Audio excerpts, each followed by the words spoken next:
Je vous prie de bien me suivre attentivement et écouter cette bonne nouvelle que je vous ai apportée dans la sphère médiatique. Désormais, suivez votre émission Le Point. Une émission interactive avec pour objectif confronter le point de vue des acteurs politiques, tendances différentes, sur une seule chaîne de télévision à thématique informative, Congo 24. Voulez-vous faire vivre pleinement le débat public et ses enjeux démocratiques? Marquez les priorités d'intérêt général, local, national, mais aussi planétaire. Voulez-vous interpeller les leaders d'opinion et les décideurs sur les questions citoyennes? Pourquoi pas valoriser le pluralisme d'opinion et d'expression? L'appel est lancé pour tous. Suivez-nous sur Congo 24. Congo 24, la chaîne à thématique informative, votre boutique de la République démocratique du Congo. Suivez-vous.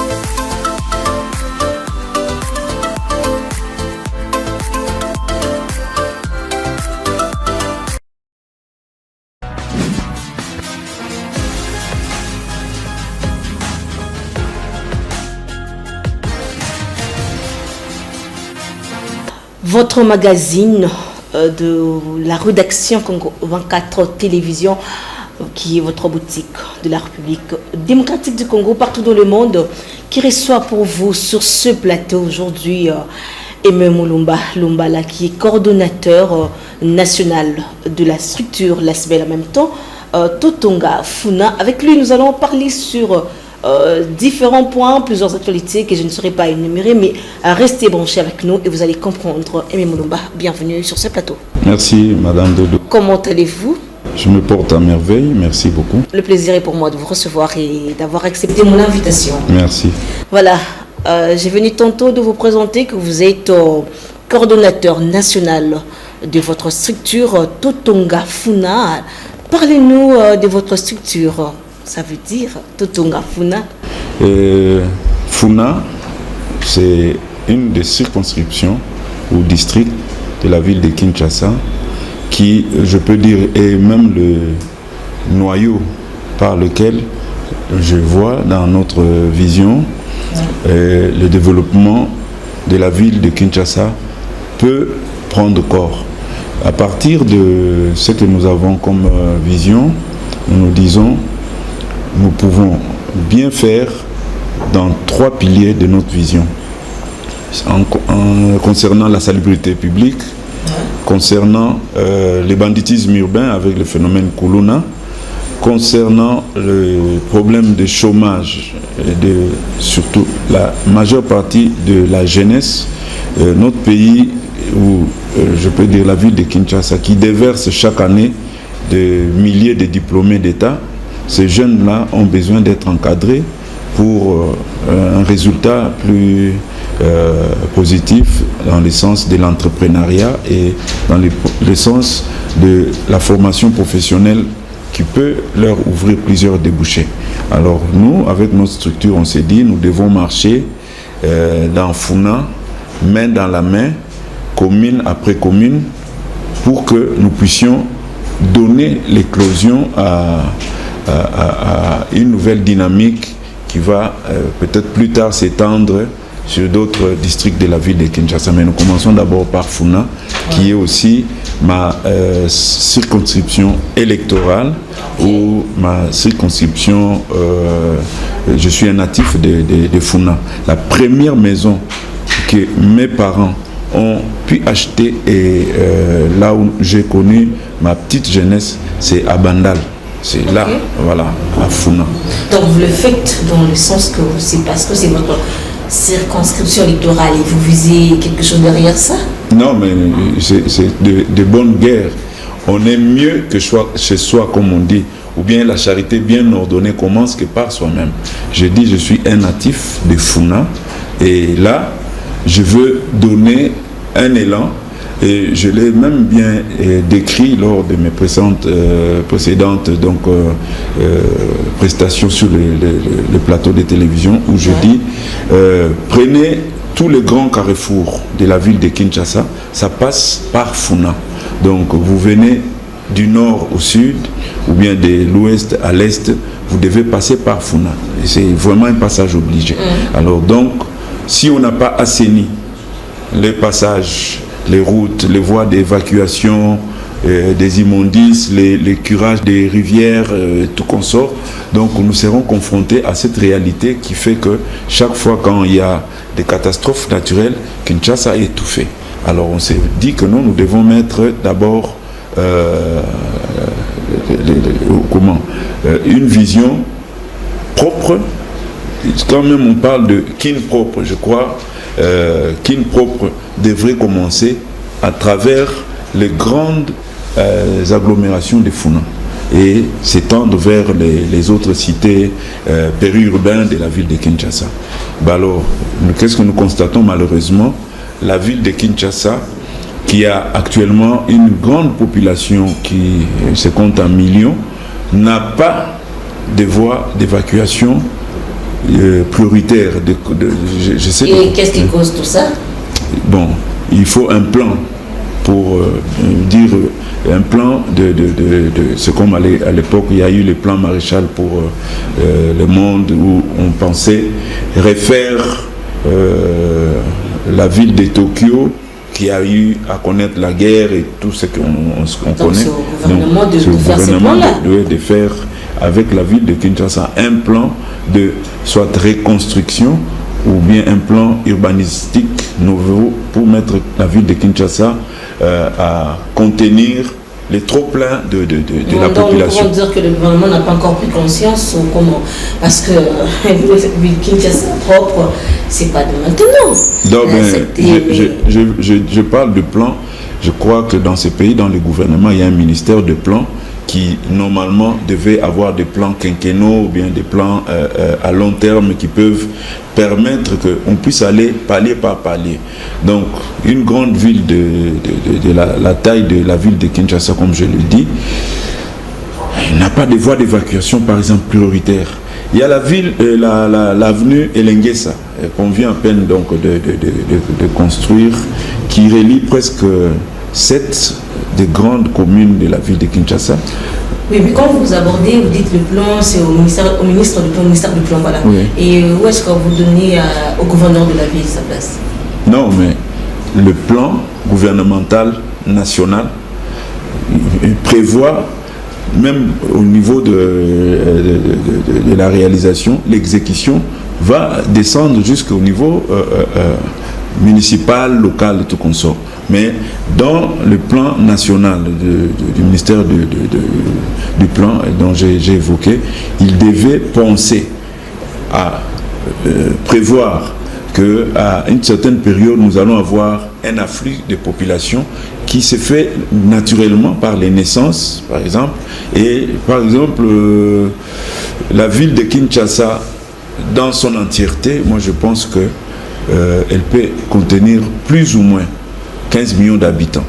Mais si nous restons toujours avec la même façon de voir les choses sans planifier que non, dans 50 ans, cette ville pourra s'agrandir et contenir, ça pourra peut-être doubler ou tripler. Hein, vous voyez un peu quadrupler même. Donc la population qui est actuellement au nombre de 15 millions, si nous ne sommes pas regardants, pourra atteindre des proportions que la ville ne pourra pas contenir. C'est là dans les années qui vont venir. Revenons dans votre structure, puisque c'est votre circonscription électorale à Bandal. Abordons comment vous vous organisez pour l'enrôlement déjà qui se pointe pour ce samedi, l'enrôlement pour l'obtention des cartes des électeurs. Merci beaucoup, madame. Je crois je lance un appel solennel à toute la population de ma circonscription, dont je dis Funa, dont j'ai vraiment un accent particulier à donner l'élan de s'approprier d'abord leur propre destin en allant s'enrôler. Et à toute la population congolaise, je lance un appel solennel. Donc allons-y à partir du 24 décembre, nous lancer dans l'enrôlement ce qui va nous donner une carte qui nous donnera droit de voter. Voter, comme je l'ai dit toujours, c'est un devoir civique, et même l'enrôlement, c'est un devoir civique et patriotique pour que nous puissions choisir notre destin, notre destinée, je dis notre destinée, le prendre en main, de façon que l'électorat de demain soit la conséquence de tout ce que nous avons vécu, que nous puissions en tirer les conséquences. Ceux qui ont bien géré, nous pouvons les voter et les reconduire. Ceux qui auront, en tout cas, démérité, et il faut carrément une vote sanction, et je crois que c'est ce que nous voulons, selon l'aspiration profonde de l'ensemble de la population. Merci beaucoup. Abordons un peu le bilan du chef de l'État, Félix Tshisekedi, parce qu'au début, je l'ai dit que nous allons aborder différents points, plusieurs points. Le 24 janvier 2023, le président Félix va totaliser 4 ans à la tête de la RDC. Quel bilan dressez-vous de ces 4 ans dans la gestion de ce pays? Je crois que sur l'aspect du bilan, il y a 2 volets. Le premier volet, du point de vue du phénomène macroéconomique de notre pays, nous voyons que notre pays a fait un bond par rapport à dans les classements de certains pays du monde ou de certains pays en Afrique. Nous avons pris, comment je peux dire, on a pris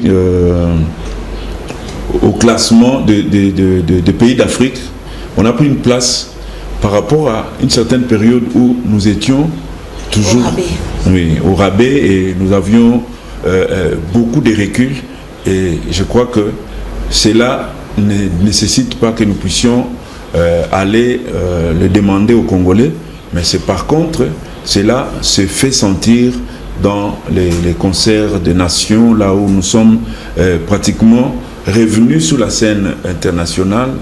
Je crois que nous pourrons tirer les conséquences diplomatiques de cette avancée. Et du point de vue, deuxième volet, du point de vue social ou à l'interne, nous pourrons nous dire qu'il y a évidemment des avancées où nous considérons que le bilan est... Des avancées sur quel point? Sur du point de vue social, je vais revenir. Prenons le budget de notre pays, il y a 4 ans de cela. Le budget était pratiquement à 4 milliards, quelque chose comme ça. Et aujourd'hui, le budget est pratiquement à 16 milliards.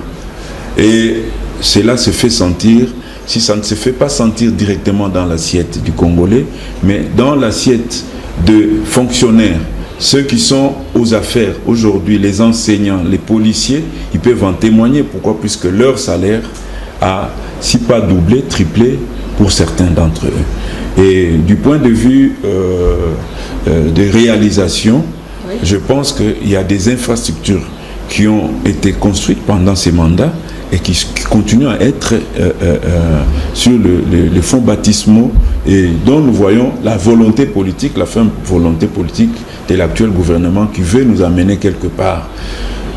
Du point de vue social, si il faut parler par exemple dans les domaines de l'enseignement et de l'éducation nationale, cette gratuité de l'enseignement a permis de prendre et de remettre sur le chemin de l'école plusieurs millions d'enfants qui étaient pratiquement non scolarisés. Et je crois que nous allons ressentir l'effet de cette scolarisation avec le temps. Et évidemment, il fallait qu'il y ait un début, et ce début-là, c'est avec l'action du chef de l'État qui a permis qu'on puisse avoir la gratuité de l'enseignement, qui donne aujourd'hui à tout Congolais de se taper la poitrine, de dire que non, je peux, à la rentrée scolaire, envoyer mes enfants à l'école. Et au-delà de cet aspect, il y a aussi l'aspect... Bien avant que vous preniez cet aspect, Monsieur Mimulumba, jetons un coup d'œil aux indicateurs congolais qui continuent à vivre en dessous du seuil de pauvreté. Le pays a connu plusieurs grognes sociales caractérisées par des grèves en répétition des agents et fonctionnaires de l'État qui estiment avoir perdu le pouvoir d'achat, chômage des jeunes aigu. Et dans l'entretemps, vous parlez de l'augmentation du budget de la République sous Félix. Comment expliquez-vous ce paradoxe qui consiste à avoir un budget élevé sans aucun indice sur le vécu quotidien des Congolais? Moi et vous, nous vivons à Kinshasa, on le voit. Non, mais je veux dire une chose. Nous devons savoir faire la part des choses. Il y a deux phénomènes mondiaux qui ont, je peux dire, ralenti l'élan gouvernemental lors de l'arrivée du chef de l'État au pouvoir. Il y a la première raison, cette pandémie dont nous n'avons pas pu nous soustraire. Nous tous, nous étions victimes des mesures restrictives qui ont fait que le pays avait... On ne parle pas de la pandémie jusqu'à présent. Non, mais c'est à peine 2 ans. La pandémie a duré 2 ans. 2 ans pour l'économie d'un pays, ça freine. Mais aujourd'hui que nous avons repris, malheureusement, avec la reprise, il y a aussi cette satanée guerre de l'Ukraine qui, qu'on le veuille ou pas, notre pays ne pouvait pas en être aussi épargné. Pourquoi? Puisque tout ce que nous utilisons, de par nos ressources que nous avons, provient aussi de ces greniers du monde qui était l'Ukraine. Et je crois que avec la guerre, ça a créé une carence, entre autres, de produits pétroliers et de tout autre bien de première nécessité. Vous ne me direz pas qu'en Ukraine, malgré, même en Ukraine, malgré cette guerre-là, vous me direz que le peuple est dans une situation compliquée comme nous? Une situation très compliquée. Je veux vous informer que le président de l'Ukraine, aujourd'hui, il est en train de se déplacer pour les États-Unis pour aller prendre donc de l'aide de l'ordre de 2 milliards de dollars. Donc c'est pour venir pomper dans leur économie qui est en difficulté. Mais à notre niveau, nous sommes un pays sorti d'une situation de malgestion, d'une mégestion où il fallait mettre un peu la toilette dans tous les secteurs, en commençant par les secteurs, par exemple, de la fonction publique, où je salue l'action salvatrice du ministre de la fonction publique, qui a d'abord commencé par élaguer les fictifs dans les listes des secteurs de la fonction publique. Et je crois que c'est un travail qui, pas aujourd'hui, demain pourra porter des fruits. Et il a permis de mettre aussi à la retraite cette catégorie de personnes qui étaient déjà à l'âge déjà avancé et qui devaient aller en retraite et qui freinaient pratiquement l'élan gouvernemental par rapport à leurs fonctions. Il y a beaucoup de paramètres dont nous pourrons peut-être chercher à trouver ou argumenter autour desquels, mais certes il y a la volonté politique qui se matérialise à travers des réalisations que nous pouvons citer. Et si on commence à les citer, je pense que certains pourront dire que non, bon, c'est rien, mais c'est beaucoup. Les Congolais de l'étranger, ils étaient mis à l'écart, ils ne pouvaient pas voter. Je crois que aujourd'hui, nous pouvons nous taper la poitrine pour dire que non, cette forte communauté des Congolais de l'étranger qui masse, je crois, amasse comment je peux dire, les finances pour nos nombreuses familles, la plupart sont boostées à partir de familles dont les enfants sont à l'étranger, dans la diaspora, et c'est compté presque à la même enseigne que le budget voté ici au pays. Je vous serais surpris donc de savoir que non, la masse d'échanges monétaires venant de la diaspora tourne autour de 5 milliards de dollars. Mais si ces Congolais-là qui contribuent à l'économie du pays, on ne sait pas les associer pour qu'ils puissent prendre part au vote, Donc c'est une injustice. Je crois que le président Félix est venu corriger cette façon de voir les choses. Mais ça, c'était notre cas. On parle ici du seuil.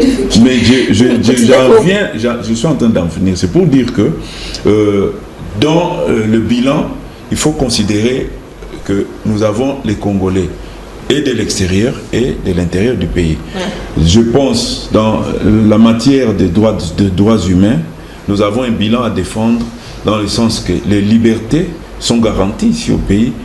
Les prisons, là où nous avons connu des gens qui étaient arrêtés arbitrairement, qui bondaient dans des prisons juste pour une opinion. Vous pouvez aller faire votre enquête, vous verrez que non, cela n'est plus le cas.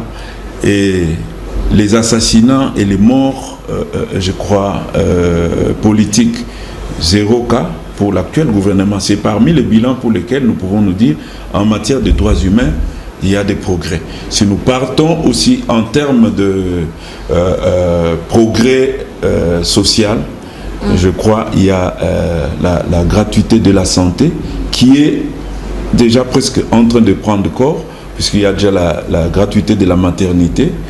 Et comme cela se fait palier par palier, je crois que notre pays, c'est un pays qui doit donner... Mais en province, on continue à être... Pourquoi en province, les financements sont paralysés, les frais d'investissement et des rétrocessions sont envoyés de manière irrégulière? Qu'est-ce qui signifie cela? Qu'est-ce qui justifierait cela? Parce que Kinshasa, c'est pas seulement... la RDC n'est pas seulement Kinshasa, et dans des provinces aussi. Donc je crois que c'est un problème, donc, comme je l'ai dit, de planifier tout. Et cela se fait... Mais comment on va planifier? Non, c'est ce que je dis. Cela se fait au début de chaque période. Donc, par exemple, actuellement, il y a un budget qui est voté. Ouais. Et ce budget qui est voté prévoit même les rétrocessions et tout qu'on sort. Mais au regard de la situation que le pays traverse actuellement, il y a une réalité dont on doit se regarder en face, qui est la guerre à l'Est qui nous est imposée par l'agression rwandaise à travers les milices ou les terroristes du M23. Cette guerre-là est en train de déranger, puisqu'ils les font sciemment, l'action gouvernementale pour que la priorité puisse être tournée vers l'effort de guerre, le frais prévu au budget qui devait être alloué à la rétrocession et autres peut en pâtir, vous voyez madame. Donc ce qui est tout à fait normal que nous puissions nous dire que la situation des provinces pourra, avec le projet des 145 territoires, prendre l'élan. Pourquoi? Puisque ce sera le développement de la base au sommet. Ça sera vraiment une très bonne chose si on pourra espérer de la sorte. Parlons à Frère Moïse Katumbi, qui était un allié de taille du président de la République, même lors de la rupture à FCC-Cash, lors de la requalification de la majorité parlementaire et même de la formation du gouvernement Sama. Aujourd'hui vient de quitter Félix Tshisekedi et se déclare président de la République pour les élections présidentielles de 2023. Comment avez-vous accueilli cette annonce depuis l'extérieur du pays par Moïse Katumbi lui-même? Vous le dites bien que l'annonce a été faite depuis l'extérieur du pays. C'est là, donc, en dit beaucoup pour une personne qui aime son pays et qui est réellement impliqué pour l'avancement de son pays. Pareille information ou bien annonce devait être réservée d'abord en primaire aux Congolais. Pourquoi? Oui, puisque ce sont les premiers concernés. C'est vers eux qui va venir solliciter mandat. Ça, c'est un manque déjà de respect à l'égard même de ceux-là. Manque de considération, ceux pour qui vous voulez aujourd'hui voir prendre la tête et diriger. De deux, le faire à l'extérieur du pays, déjà prouve à suffisance qu'il est le candidat de ces multinationaux qui veulent toujours voir notre pays à genoux, qui veulent instrumentaliser certains acteurs politiques pour les mettre donc à venir jouer le rôle dont nous avons toujours décrié. Et ce n'est pas pour nous une surprise de le voir le faire à l'extérieur du pays. Mais accueillir la nouvelle, ce n'est pas aussi une surprise puisque il n'était pas franc, il n'était pas de bonne foi. Comment ça? Mais je vais le dire. Pourquoi? Il annonce que le président a un bilan chaotique pendant que dans le même gouvernement, il a ses représentants avec lesquels le président a eu à travailler et avec qui il partage le bilan. Mais comment vous êtes responsable de groupes de personnes qui appartiennent à votre mouvement, ensemble, s'il faut les citer, et vous voulez les dédouaner du bilan dont vous dites que non, le bilan est chaotique. Donc si Moïse Katumbi est sincère, je ne crois pas qu'il pourrait parler d'un bilan chaotique avec ses propres lieutenants qui sont au sein du gouvernement.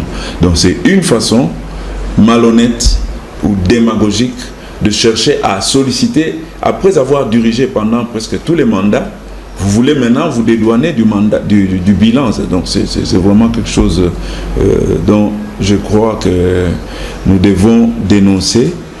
Et en tant qu'allié, un allié sincère, je crois que s'il avait des réclamations, il devait le faire à l'interne, puisque l'union sacrée pour laquelle Moïse Katumbi s'est vu. Mais d'abord, entre vous, oui. Selon vous, d'après vous, entre Katumbi et Félix, qui déçoit l'autre ou soit qui a trahi l'autre? Bon, moi je peux d'emblée vous dire que Moïse n'a pas été sincère. Je peux le qualifier de toute la trahison. Pourquoi? Puisque au départ, si son retour sur la scène, Moïse se retrouvait en dehors du pays, avec toutes les restrictions possibles, avec même son passeport, il avait tout perdu. Il était en dehors du pays, mais il est revenu. Le président Félix lui a donné, par amour de son prochain, l'opportunité de revenir au pays et de participer au sein du gouvernement et en occupant des postes clés du gouvernement, des ministères clés parmi les plus importants. Même quand je cite le ministère du plan, c'est un parmi les ministères clés. Mais je ne sais pas pourquoi ces ministères, normalement, on devait sentir ces ministères. Ne serait-il pas sous la logique de tout bloquer de façon que nous puissions compter que le bilan du chef de l'État ou le bilan du gouvernement dans sa globalité est négatif. Donc nous commençons à comprendre par les agissements de Moïse Katumbi qu'il n'était pas sincère, il a voulu... Donc il a trahi. Oui, c'est ça le terme, il a trahi, évidemment. Vous savez, Katumbi est un acteur qui est plus aimé au Katanga et dans d'autres provinces de l'Est. Il a des moyens financiers et du soutien d'une grande partie de la communauté internationale. Alors, son départ de l'Union sacrée et sa présence sur la liste des candidats présents ne peuvent-ils pas compliquer la tâche à la réélection de Félix Tshisekedi, tel que le souhaite notre président? Madame, je crois que vous avez tous les paramètres. Et je n'ai pas à faire de la propagande ou bien je sais pas faire de comment dirais l'amalgame entre Félix Tshisekedi qui est fils du pays, qui est aimé par les Congolais, les chouchous des Congolais. Wow, mais Katumbi c'est le fils du pays. Ouais, vous avez dit chouchou d'un coin du pays. Oui, mais qui a le soutien, une partie du soutien de la communauté internationale aussi. Preuve, il a déclaré hors du pays sa candidature. Vous ne le savez pas. C'est sous Félix Tshisekedi aujourd'hui qu'on a levé la mesure des restrictions sur les ventes d'armes. Exactement. Qui nous mettait à genoux. Katumbi n'a même pas pipé un mot, comme je l'ai dit toujours, pour condamner l'agression dont nous sommes victimes. Katumbi n'aime pas ces pays. Katumbi ne soutient même pas nos FARDC. je crois qu'il serait à la tête de ce pays, il ne donnerait même pas les moyens à nos militaires pour aller défendre les frontières nationales. C'est quelqu'un qui, vous dites, est instrumentalisé pour déstabiliser notre pays. Donc c'est quelqu'un qui joue les jeux de ceux-là qu'il envoie pour venir chercher à prendre et piller ce pays, les ressources de ce pays.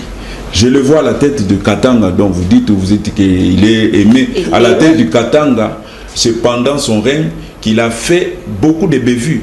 Il y a eu beaucoup d'actes de mégestion. La première des actes, c'est quoi? Il a étouffé la Gécamine au point de l'émietter pour créer ses propres entreprises minières. Il a mis à genoux la grande société de chemin de fer, la SNCC, qui devait normalement se charger du transport et des minéraux des passagers, pour mettre sous pied une compagnie qu'on appelait de triste mémoire Hakuna Matata, une compagnie de transport qui avait des milliers de tracts pour le compte de Moïse Katumbi. Donc ce n'est pas un exemple de bon gestionnaire. Je ne crois pas qu'à son niveau, il pourrait venir apprendre à gérer à l'échelle nationale, prendre la tête de ce pays, un grand pays comme le Congo. Et Moïse a quel bagage? Quel bagage? Quel bagage? De quel bagage parlez-vous? De quel bagage parlez-vous? Mais tout de même, on le dit à Félix, il a quel bagage? Non, mais le président Félix a étudié, il a un diplôme universitaire. Et Moïse en a? Il a quel titre académique, Moïse? Il a quel titre académique? Dites-nous. Il ne faut pas qu'on se voit la face. Moïse a quel titre académique? Vous voulez diriger le Congo? Le Congo de demain sera le Congo de ce que nous aurons décidé aujourd'hui. Donc les Congolais ne vont plus laisser sans mêler les étrangers, je n'ai pas un discours de haine contre Moïse, mais le Congo, dans sa constitution, on prévoit que le propre fils du pays, les Congolais, le vrai... Il n'est pas propre fils du pays. Je crois que madame, à ces sujets, il y a à boire et à manger. Comment? Puisque on dit de père et de mère. Il n'est pas de père et de mère, vous avez vérifié? Non, mais sa maman, elle est zambienne. Et son papa, c'est un juif. Il ne sera pas aussi le premier, hein? Monsieur Non, mais moi, je dis que non. Les Congolais, le vrai, des souches, vont s'approprier leur propre destin en mettant à la tête de ce pays celui qui incarne le vrai valeur congolaise. Pas les Congolais il a un pied dedans, un pied dehors. Moïse a déclaré ouvertement que non, il avait l'appui de ses pères juifs chez qui il est allé solliciter qu'il puisse donc intervenir pour lui. Donc vous voyez que non, au cas où les choses ne marchaient pas, il peut quitter le pays et aller vers ses pères. Mais par contre, nous qui avons que la seule nationalité congolaise, nous n'avons que cette terre que Dieu nous a donnée. Affaire insécurité, mettre fin à l'insécurité qui prévoit l'Est de la République était la promesse phare de Félix Tshisekedi et jusqu'à même promis de donner sa vie pour ça. 4 ans après, rien n'est changé. Explication. Non, mais comme je vous dis, il y a eu plusieurs paramètres qui ont joué à l'interne d'abord. Les complices de tous ces échecs, c'est à l'interne. C'est dommage qu'on puisse le dire. Vous voyez par exemple un chef de troupe qu'on nomme comme commandant des opérations qui arrive sur le terrain, qui joue au double jeu. Je vais évoquer par exemple, pas plus tard que ça, où il y a certains officiers qui étaient impliqués dans le jeu de trahison, qui ont voulu que notre pays soit toujours occupé par ceux-là qui viennent nous agresser et qui jouaient en s'enrichissant. Mais c'est au président de la République pour cela, il a pris des mesures. Il y a des officiers qui ont été arrêtés et qui sont aujourd'hui devant leur propre conscience en train de subir la rigueur de la loi.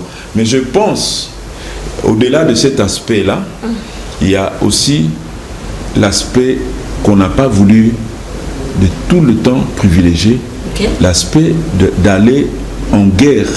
Pourquoi? Puisqu'il y avait, avant d'aller en guerre, il y avait l'option diplomatique qu'il fallait d'abord privilégier, et c'est la meilleure des options. Je crois que cela a permis, avec les accords de Luanda, pour qu'on puisse obtenir un arrêt de cessez-le-feu, pour que nous puissions... Mais qui n'a pas aussi abouti, qui n'a rien abouti, non, malgré toutes les rencontres, les marches. C'est dans un processus, madame, vous savez, ça ne sert à rien d'endeuiller toute une communauté et de dépeupler. C'est ça, faire le jeu des agresseurs. C'est-à-dire, quand on part avec l'option militaire, l'option d'embraser la sous-région, c'est faire le jeu des agresseurs. D'où il fallait d'abord privilégier la diplomatie, et cela est en train de payer. Vous voyez, on vient de lever la mesure de restriction sur d'abord oui, il y avait aussi l'embargo qui pesait sur la République, qui nous empêchait de nous équiper et de nous préparer techniquement ou militairement à faire face à toutes ces agressions. Un autre aspect des choses, c'est vous voyez aujourd'hui au Rwanda, essayez un peu de vous renseigner, vous verrez que non, l'usine de comment on appelle l'usine de purification de l'or, que le Rwanda est en train de se bomber le torse pour dire que non, ils pouvaient prendre l'or du Congo comme ils veulent, les raffiner au Rwanda, a fermé. Depuis qu'on a mis l'état de siège à l'Est, les usines qui étaient en train de bénéficier des ressources du Congo sont en difficulté. On voulait dire que l'état de siège à l'Est a produit des effets. Mais oui, il y a des effets. Toujours des prorogations à l'Assemblée nationale. Non, mais je dis, il y a des effets. Il y a des effets. À notre niveau, je peux dire la guerre qui est à l'Est du pays, ce n'est pas une guerre du type classique où nous avons en face de nous une armée classique. Non, c'est une guerre d'infiltration où vous avez dans la même ville, c'est-à-dire de la même population qu'ils avaient la journée, qui est en train de vaquer à ses occupations normales, la nuit se transforme en agent ADF ou tout ce que nous avons comme force négative. Donc il faut un travail de fond en commençant par laver d'abord le cerveau. Vous savez, M. Memulumba, le président de la République désigne le Rwanda comme le seul pays qui agresse le Congo sous couvert du M23. Quels sont les éléments ou par quelle enquête interne que le président se base pour désigner le pays de Kagame comme le seul agresseur de notre pays? Dès que vous êtes à l'est du pays, vous n'avez pas besoin à demander. C'est dans la population que vous avez les cris de douleur des populations victimes de l'agression. Il est écrit que par le Rwanda. C'est le Rwanda, c'est le Rwanda, c'est le Rwanda. Et ce sont eux les premières victimes qui donnent tous ces éléments d'information. Vous voyez, le président n'a pas à inventer la roue pour dire que non, il est en train d'épuiser cela dans, je ne sais pas... Est-il le seul pays seulement? Non, mais je dis, le Rwanda est l'acteur principal. Il n'a pas dit que non, c'est le seul pays agresseur, c'est l'acteur principal. Et vous savez, un pays qui a une petite superficie comme le Rwanda, la République rwandaise, ne peut pas venir et agresser un grand pays à la taille de la RDC. Le Rwanda n'est que, moi je peux dire, la face cachée de nos réels agresseurs qui se tassent dans l'ombre, qu'on n'arrive pas à découvrir, mais qui se cachent. Pourquoi donner par exemple des millions? Dernièrement, l'Union européenne a donné plus de 20 millions de dollars au Rwanda. C'est une façon de le réarmer pour continuer à nous déstabiliser. Et qui a intérêt à voir le Congo déstabilisé? Ce ne sont que ces pays-là qui visent nos richesses et nos Vous parlez de l'Union européenne. Vous parlez de l'Union Oui. européenne. Oui. Il était censé qu'on puisse menacer la MONUSCO et nous laisser le payer. Mais il y a encore 1 an de plus pour la MONUSCO. Qu'est-ce que nous, peuple congolais, allons comprendre par là? Mais le peuple congolais est souverain, le peuple congolais doit s'élever. Mais vous avez ajouté, doit s'élever. Non, mais je dis, le peuple congolais doit s'élever. C'est une lutte, comme on dit, une longue lutte populaire qui va nous amener à vraiment arracher notre souveraineté. Les puissances occidentales, multinationales, qui ont besoin d'alimenter leurs usines avec des matières premières en provenance de nos terres, ne nous laisseront jamais en paix. Donc c'est une affaire de prise de conscience, ce n'est pas l'affaire du président Félix. Ou bien c'est parce qu'ils ont levé l'embargo, raison pour laquelle on les a aussi rajouté 1 an de plus, pourtant qu'on voulait leur débarras au pays. C'est là de cette manière-là. Alors comment pouvons-nous justifier cela? Comme tout processus, on peut se dire que peut-être ils ont eu besoin d'avoir un peu un temps pour venir. On les avait déjà donné ces temps. Mais c'est de bonne guerre. Moi, je préfère être dans la logique que nous ne pouvons pas, du jour au lendemain, nous réveiller comme ça, sans prévoir l'après-lendemain, qu'est-ce qui pourra arriver. Il faut toujours planifier dans un processus, peut-être, si le calendrier est déjà donné pour leur départ, je pense que donnons-leur encore peut-être le peu de temps qu'ils peuvent disposer pour laisser notre pays. Nous sommes en train de chuter, mais avant, je voudrais un peu vous aborder une préoccupation. Peut-être que le peuple congolais se demande aussi. Est-ce qu'entre Vital Kamerhe et Félix Tshisekedi, ça marche encore?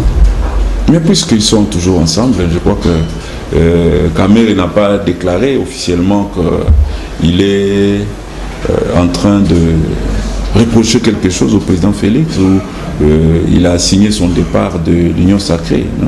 Jusque-là, je pense que on peut constater que Kamerhe est encore avec Félix Tshisekedi. Mais il a aboli. Non, ne tombons pas dans la manipulation ou dans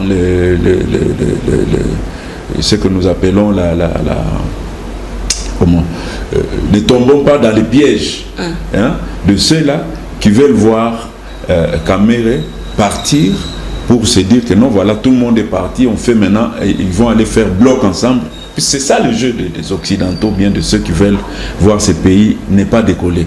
Ils vont justifier tel échec ou bien telle victoire à partir juste de faits, de petits phénomènes.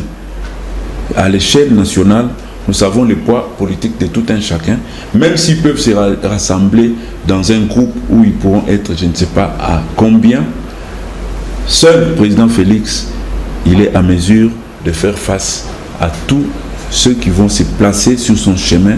Pourquoi? Puisqu'il a un bilan à défendre et il a une mission à la tête de ce pays. Aimé Mulumba, je rappelle que vous êtes coordonnateur national de votre structure SBL Totonga Funa. Nous sommes arrivés à la fin de ce magazine de votre rédaction Congo 24. Un mot de la fin avant de nous séparer.